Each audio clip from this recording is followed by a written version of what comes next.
Hello दोस्तों, welcome back to my channel the sigma trader. आज एक नए स्टॉक की रिकमेंडेशन आई है एनालिसिस के लिए। स्टॉक का नाम है प्रोटीन ई गवर्नमेंट। तो इसके ऊपर एनालिसिस करते हैं, इस चार्ट के ऊपर, इस कंपनी की फंडामेंटल एनालिसिस और इस कंपनी की चार्ट एनालिसिस। चार्ट आपके सामने खुला हुआ है, आप देख सकते हैं किस तरह से ये अच्छा एक हैवी सेल ऑफ देख चुकी है और लगभग बॉटम आउट या बॉटम पे ही ट्रेड कर रही है। अभी का जो बॉटम बना है इसका अप्रॉक्स 780 के आसपास इसने बनाया हुआ है। ओके, तो कंपनी के फंडामेंटल, कंपनी के चार्ट पे क्या दिख रहा है, क्या ये अभी इस टाइम पे हम इसको बाय कर सकते हैं, क्या क्या इसमें मूव आ सकता है क्या? तो ये सारी चीज़ों पे चर्चा करते हैं। स्टार्ट करते हैं कंपनी के फंडामेंटल एनालिसिस से। ओके, तो ये मैं आपको स्क्रीनर के वेबसाइट पे लेके आया हूँ। प्रोटीन ई गवर्नमेंट टेक्नोलॉजीज लिमिटेड कंपनी का ये नाम है। कंपनी आई थिंक 2013 में लिस्ट हुई थी, इसका आईपीओ आया था। कंपनी के बारे में थोड़ा स्टडी करते हैं। तो incorporated in December 1995, Protein E-Government Technologies Limited was previously known as NSDL E-Governance Infrastructure Limited and is engaged in the business of developing citizen-centric and population-scale e-governance solutions. तो ये गवर्नमेंट की कुछ काम करते हैं। पैन कार्ड सर्विसेज, इस तरह की जो गवर्नमेंट सर्विसेज हैं ये प्रोवाइड करते हैं। आप देखेंगे इसमें नीचे आता हूँ तो पैन सर्विसेज में 61% इनका पार्टिसिपेशन है। एक मेजर बिजनेस आप कह सकते हो उनका है। सेंट्रल रिकॉर्ड कीपिंग, हाँ, तो जो जो हमारे डॉक्यूमेंट्स है, गवर्नमेंट डॉक्यूमेंट्स है, इनके सेंट्रल गवर्नमेंट जो रिकॉर्ड सारे रखती है, तो इनका काम है वो रिकॉर्ड्स को सेव करके रखने का। तीसरा है आइडेंटिटी सर्विसेज, जिसमें 11% पे का इनका ये 11% का योगदान है इस काम पे, एंड अदर्स में 2% है। तो कुल मिला के देखें तो 61% तो पैन सर्विसेज के ऊपर है। तो pan services 61%, central record keeping में 26%, और ये देखिए pan services 61%, central record keeping 26%, identity services 11% and others only 2%। तो ये चार एरियाज हैं जिसपे एक कंपनी काम करती है, ये कंपनी का बिजनेस है। ओके, तो इन चीजों को देखते हुए एक टेक्नोलॉजी कंपनी है, गवर्नमेंट के सारे जो भी काम है वो करती है, ये हमने चेक कर लिया है, पता कर लिया है। ओके, और ऐसा तो कुछ और इसमें है नहीं। ठीक है, आगे बढ़ते हैं। कंपनी के फंडामेंटल्स रेशियोज चेक करते हैं, क्या कंपनी के फंडामेंटल रेशियोज क्या बोलते हैं। ओके, ठीक है, तो अपन स्टार्ट करते हैं मार्केट कैप। कंपनी का मार्केट कैप है अराउंड 3232 करोड़। वाह, तो थ्री मतलब अप्रॉक्स 3000 करोड़ की कंपनी है ये। ओके, कंपनी का जो मार्केट कैप है, स्टॉक का पी जो है अभी 35 के आसपास है। अभी देखते हैं, इसको चेक करते हैं कि ये क्या नीचे से 35 आया है या ऊपर से नीचे 35 आया है, ऊपर से नीचे करके 35 आया है, ये हम चार्ट में देखेंगे। कंपनी की ROCE, return on capital employed है 12%, बहुत अच्छा तो नहीं है। ओके, आरओई बोले जाए तो आरओई है कंपनी का 9.61, ये भी बहुत अच्छा नहीं है, not so good. Current price company का, करंट प्राइस 797 पे अवेलेबल है ये। करंट ट्रेडिंग प्राइस चल रहा है CMP, current market price is 797, 800 के अप्रॉक्स ये अवेलेबल है मार्केट में। हाई लो का अगर बात की तो कंपनी ने हाई लगाया है 2200, बॉटम है अभी 785, तो वहां से बॉटम 785 से ट्रेस करके ये 797 पे आया हुआ है। ओके, डिविडेंड यील्ड अच्छी बोली जाएगी, 1% के ऊपर है, तो 1.25% का डिविडेंड यील्ड है इसमें, that is good. Face value 10 की है, कंपनी के पास 68.5 करोड़ की है। इंडस्ट्री का पी 33.1, तो इंडस्ट्री के पी से जस्ट ऊपर है, ये ज्यादा ऊपर नहीं है। जो इंडस्ट्री का जो इस सेक्टर, इस इंडस्ट्री का जो पी है उससे जस्ट कुछ पॉइंट्स ऊपर है। ओके, प्रॉफिट आफ्टर टैक्स अभी का जो पैट है मे बी ये मार्च का रहेगा, तो इट इज अराउंड 92.5 करोड़, और प्राइस टू बुक वैल्यू 3.24 की है। डिविडेंड यील्ड जैसा कि आपको मैंने बताया ये वो 1.25 है, ठीक है, अच्छा है, गुड है। तो प्रमोटर होल्डिंग जीरो है, ऐसे गवर्नमेंट कंपनी है तो मे बी 0% कर रखा है इन्होंने। ओके, देखने वाली बात है ये, चेक करते हैं इसको। ओके, डेट टू इक्विटी 0.07 है, वेरी गुड। करंट रेशियो भी 2 है तो ये भी अच्छा है। ओके, नीचे चलते हैं चार्ट के, चार्ट पे आते हैं जहाँ पे हम चार्ट पे देखेंगे चार्ट अच्छा खासा हाई बना के नीचे गिर चुका है, जैसे कि हमने चार्ट में भी देखा। हम मेजर यहाँ पे हम पी रेशियो का चार्ट देखते हैं, वो क्या बोलता है। तो पी रेशियो का चार्ट अगर आप देखोगे तो हाई वैल्यूएशन थी कंपनी की अराउंड अगस्त टू अक्टूबर के बीच में, अगस्त और अक्टूबर के बीच में, may be in September company का पी जो हाईएस्ट था दैट इज अराउंड 100। ओके, तो दिस वाज अराउंड 100। तो वहां से पी रेशियो डाउन होके अभी 35 के पॉइंट पे आया हुआ है। इट मींस कि कंपनी की परफॉर्मेंस डाउन हुई है। तो in this some months company ने परफॉर्मेंस अपनी डाउन हुई, परफॉर्मेंस डाउन हुई, कंपनी की परफॉर्मेंस डाउन हुई है। ओके, तो 33 के अराउंड जैसा कि हमने चेक किया था, 33 के अराउंड कंपनी का सेक्टर का पी जो चल रहा है वो 33 है। इस कंपनी का पी अभी 35 पे अवेलेबल है, 35 की वैल्यूएशन पे अवेलेबल है मार्केट में, अगर आप बाय करना चाहते हो तो। ओके, अगर हम इसका मिडन पी निकालें तो कंपनी का जो ये एवरेज पी, ये जो अप एंड डाउन आपने देखा है, तो इससे जो एवरेज पी निकल के आता है वो चेक करें तो वो है अपना 57.2, विच की अपने कंपनी की जो वैल्यूएशन है उसके एवरेज प्राइस से लो प्राइस पे अवेलेबल है फिलहाल। तो अवेलेबल है क्योंकि इतना ज़्यादा करेक्ट कर चुका है अपने हाई से, तो ठीक है, देखते हैं आगे। प्रोस कॉन्स की बात करें तो company is almost debt free, company debt free है, company has been maintaining a healthy dividend payout, जैसा कि आपको मैंने बोला है, बहुत अच्छा है, ठीक है। डेटर डेज हैव इम्प्रूव्ड, ठीक है, ये तो सब चीजें okay. Stock is trading at 3.24 which is the time is book value, okay. The company has delivered a poor sales growth, company has low return on equity, earning includes and other income of this, okay। so ये सारे इसके कौन से areas हैं। Okay, नीचे चलते हैं, इस पे बात करते हैं पीयर कंपैरिजन। तो ये टेक्नोलॉजी कंपनी है, तो उसकी जो भी अवेलेबल टेक्नोलॉजी कंपनीज है मार्केट में उसके साथ इसके साथ कंपैरिजन किया गया है, या ये उसके पीयर्स हैं।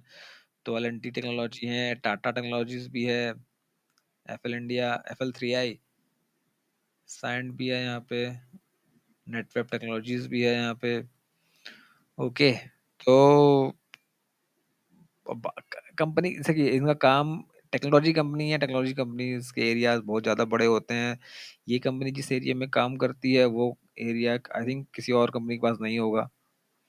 ओके, तो ये जो कंपनी है जिस सेक्टर में काम कर रही है वो अपने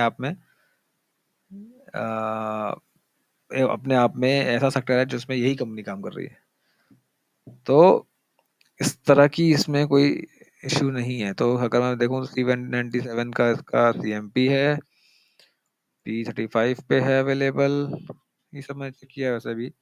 ओके, आगे बढ़ते हैं, क्वार्टरली रिजल्ट्स पे आते हैं। ओके, सो हम बात करेंगे मार्च की, विच इज दिस वन। यहाँ से हम बात करेंगे मार्च 24 की और लास्ट क्वार्टर की, और यहाँ से हम ये वाला भी देखेंगे कि कैसी ग्रोथ नजर आ रही है। तो सेल्स में देखेंगे तो 232 यहाँ पे है, 222 हुआ 24 में, उसके बाद 222 सेम, मार्च 25 में भी सेम, वाह! तो सेल्स के मामले में कंपनी रिड्यूस हुई है, 23 से तो रिड्यूस हुई है, लेकिन उसके बाद कंपनी जो है अ, इस 1 साल पूरा जो है कंपनी का 0-0 है, मतलब तो कोई सेल्स में कोई इम्प्रूवमेंट नहीं है, ऑब्वियसली नहीं होगी ऐसा, मान सकते हैं इसमें।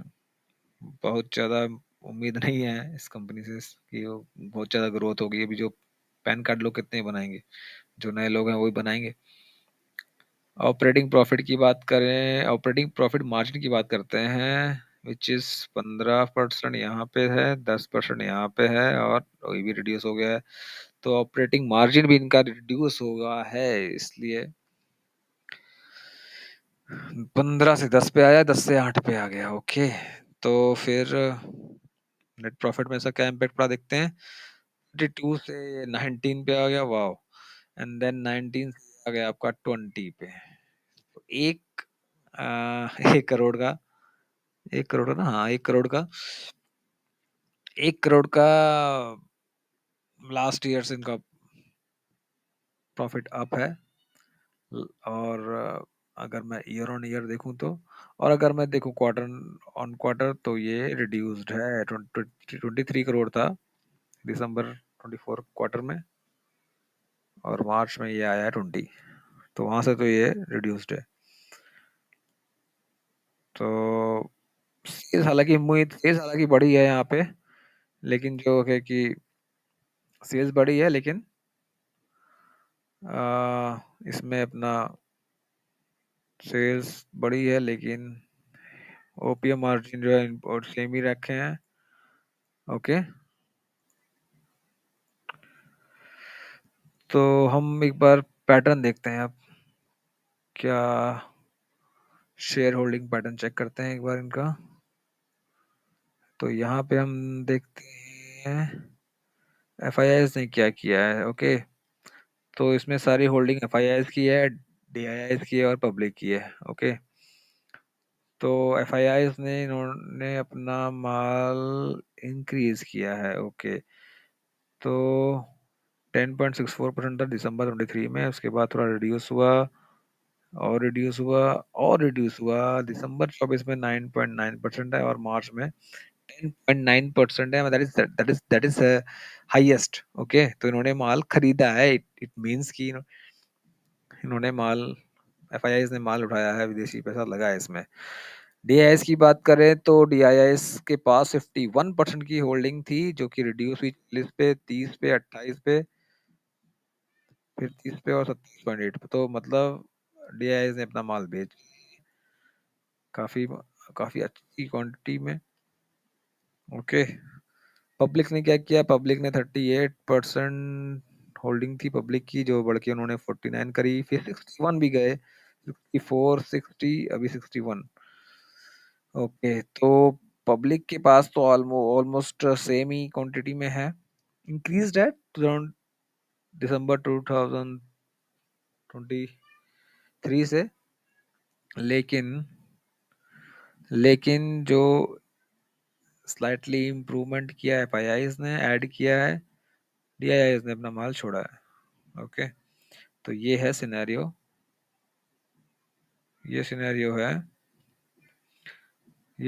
है शेयर होल्डिंग पैटर्न का। इट मींस कि हमें क्या दिख रहा है, हमें यहाँ दिख रहा है कि डीआईआईज ने जो माल बेच, वो माल पब्लिक ने ही खरीदा है। ओके, पब्लिक ने माल खरीदा है, एफआईआईज ने ऑलमोस्ट सेम ही रखी है अपनी होल्डिंग, बट डीआईआईज ने माल छोड़ा है और पब्लिक ने खरीदा है। तो मतलब इंटरनल, कोई बाहर से पैसा नहीं आया, वो अपना पैसा अपना ही घुमा है। ओके, ठीक है, चलिए। तो ये फंडामेंटल एनालिसिस है, एक छोटी सी फंडामेंटल एनालिसिस है इस स्टॉक के बारे में। अब बात करते हैं चार्ट के ऊपर। चार्ट क्या बोलता है इसका, चार्ट जो बोल रहा है आप देख ही सकते हो। बुरी तरह से गिरावट हुई है स्टॉक में, अपने हाई से करीब करीब ये 48.5 गिर चुका है, मतलब आधा हो चुका है ये अपने हाई प्राइस से। हाई प्राइस में ऐसा क्यों आ रहा है इसमें? ओके, एनीवेज, तो अभी जो है ये अवेलेबल है अपने 797 के प्राइस पे अवेलेबल है। हैवी सेल ऑफ इसमें आया हुआ है। ओके, तो ये DIIs ने माल छोड़ा है, पब्लिक ने माल खरीदा है, ऐसा देखने को मिल रहा है यहाँ पे। अब मैं अगर बात करूं कि कहाँ पे बाइंग कर सकते हैं, इसमें पोजीशन बनानी चाहिए क्या, अभी चार्ट को देख के तो कोई कोई होप नहीं है। अभी ये यहाँ पे आया कि इतना ऑलरेडी बॉटम पे है, तो यहाँ पे उम्मीद बहुत कम है। मुझे लगता नहीं कि ये होल्ड करेगा, ये वापस इसके नीचे लेके जाएगा इसको। और ये कहाँ जाएगा नीचे, नो वन नोस की, क्योंकि ये खुला खुला आकाश है नीचे। खुला आकाश नीचे कहाँ होता है, खुला आकाश तो ऊपर होता है, नीचे पूरा पाताल। पाताल खुला है इनके लिए, पाताल में कहीं भी जा सकता है ये, कोई रुकावट नहीं है इसके लिए। अभी 700-800 के लेवल पे है, वो गिरते हुए कहाँ जाएगा कुछ नहीं कहा जा सकता इसमें। ओके, तो इसके लिए हमको एक वेट करना चाहिए, हमको इस स्टॉक में वेट करना चाहिए कि ये एक रेंज बनाए। रेंज बनाने के बाद अगर ये 800, या ये कौन सा लेवल है, ये लेवल देख चेक करते हैं एक बार, ये कौन सा लेवल है। उसके बाद हम कोशिश करेंगे कि इसको इस लेवल को तोड़े और इसके ऊपर निकले, विच इज नथिंग बट 850। देख सकते हैं कि अराउंड 850 840 का लेवल जो है एक रेजिस्टेंस है इसके लिए, तो उसके ऊपर आई थिंक पोजीशन बनानी चाहिए। 850 का लेवल एक इम्पोर्टेंट रेजिस्टेंस है, जो कि पहले सपोर्ट था, वो टूटा और उसके बाद ये तेजी से नीचे आके 800 785 780 के आसपास तक गया। अब अब हम क्या कर सकते हैं, पहले तो हमको वेट करना पड़ेगा कि ये स्ट्रेंथ दिखाए, ऊपर जाए, एक लेवल तक ऊपर जाए, फिर वहां से अगर ये घूमेगा। अभी तक हमको यहाँ पे स्टॉप लॉस नहीं मिल रहा था पोजिशन बनाने के लिए, तो एटलीस्ट पहले इस लेवल को तोड़े। ओके, ऊपर जाए यहाँ से, और जब ये लेवल के ऊपर चला जाएगा उसके बाद फिर हमें एक स्टॉप लॉस मिलेगा, जिसको जिसको पकड़ के हम पोजीशन बना सकते हैं।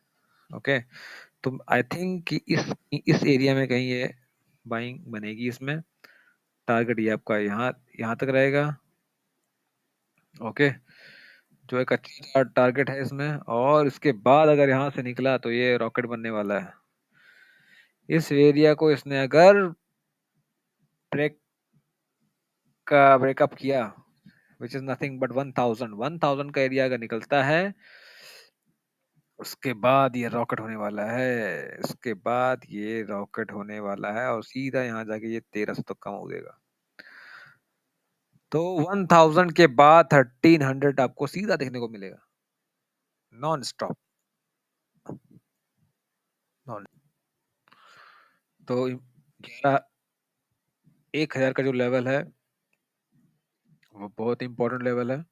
ओके, तो अपन क्या करेंगे, 850 के ऊपर निकलेगा, ऐसी स्ट्रेटेजी हम बना सकते हैं। 850 के ऊपर निकलेगा तो हम पोजीशन बना सकते हैं। 850 के ऊपर जाने के बाद अगर जो हमको दिखेगा वो रहेगा 1000 का ये वाला जोन, और उसके बाद अगर दैट इज T1 टारगेट 1, और अगर इसने इसको ब्रेक किया तो हम पहुंच सकते हैं नेक्स्ट टारगेट तक, जो कि है T2, which is nothing but 1250। Okay, और अगर इसने इसको भी ब्रेकआउट किया तो अगला टारगेट हमको मिलेगा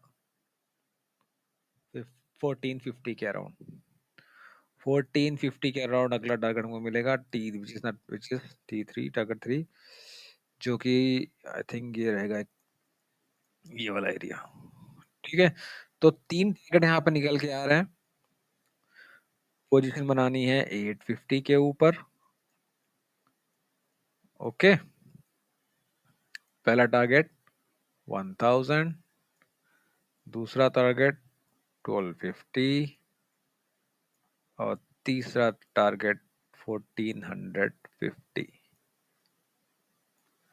तो इस तरह से हम इसको प्ले कर सकते हैं।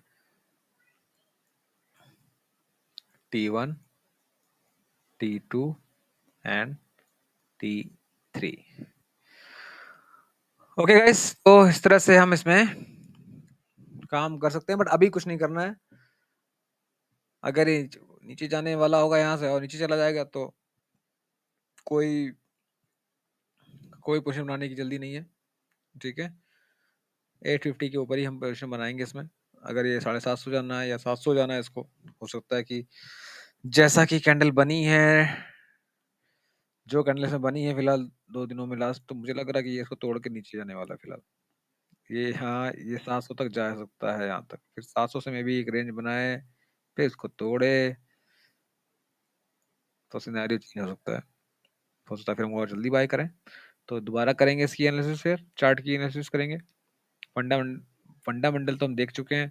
अब इस क्वार्टर में क्या रहता है, जो Q1 फाइनेंशियल ईयर 25-26 का जो है, उसके Q1 में क्या रिजल्ट आते हैं कंपनी के, वो देखने वाली बात है, जिसके बेस पे हम डिसीजन लेंगे कि हम क्या पोजीशन बनाए लॉन्ग टर्म की इसमें। और टेक्निकल एनालिसिस के पर्सपेक्टिव से अगर मैं बात करूं तो फिर अभी इसमें कुछ करने लायक है नहीं। इसको पहले कंसोलिडेट करने दो इस जगह पे 700 800, आई थिंक 800 एक रेजिस्टेंस बनेगा उसके लिए, और 800 के 700 800 के बीच में कुछ टाइम बिताने दो इसको, 1-2 महीना बिताने दो, उसके बाद देखेंगे। तो अगर उसके बाद 700 800 की रेंज बनती है और उसके बाद 800 को तोड़ता है और 850 के ऊपर निकलता है, then we can take a bet, हाँ, एक चांस ले सकते हैं 1000 के लिए। ओके गाइस, तो ये थी एनालिसिस। ये कोई रिकमेंडेशन नहीं है, जस्ट फॉर एजुकेशनल पर्पस। मैंने ये वीडियो बनाया है आप लोगों की जस्ट नॉलेज के लिए कि कैसे चार्ट ट्रेडिंग कर सकते हैं और कैसे फंडामेंटल एनालिसिस करते हैं, कैसे समझते हैं कि हाँ विच इज़ गुड और विच इज़ नॉट।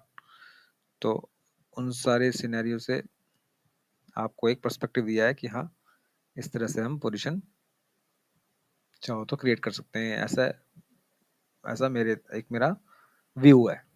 तो मेरा व्यू गलत भी हो सकता है 1000 से जाके नीचे आ जाए। तो ये सब स्टॉक मार्केट का खेल है, जहाँ पे पॉसिबिलिटीज पे हम काम करते हैं कि हाँ 850 के ऊपर जाएगा तो एक पॉसिबिलिटी बनेगी। ओके, तो इस तरह से काम किया जाता है इसमें। तो अगर पॉसिबिलिटीज हमारे फेवर में रही तो हम एक अच्छा प्रॉफिट अर्न करके जाएंगे यहाँ से। अगर पॉसिबिलिटी हमारे फेवर में नहीं आई तो हम स्टॉप लॉस लेके निकल जाएंगे, छोटा स्टॉप लॉस लेंगे और उसके बेस पे हम आउट हो जाएंगे इस स्टॉक से। वो पैसा हम कहीं किसी दूसरे स्टॉक में लगाएंगे। तो इस तरह से काम करते हैं मार्केट में। ऐसा नहीं कि हम होल्डिंग लेके बैठ गए और फिर अब उसको होल्ड कर रहे हैं। तो इसीलिए जरूरत है एनालिसिस करने की।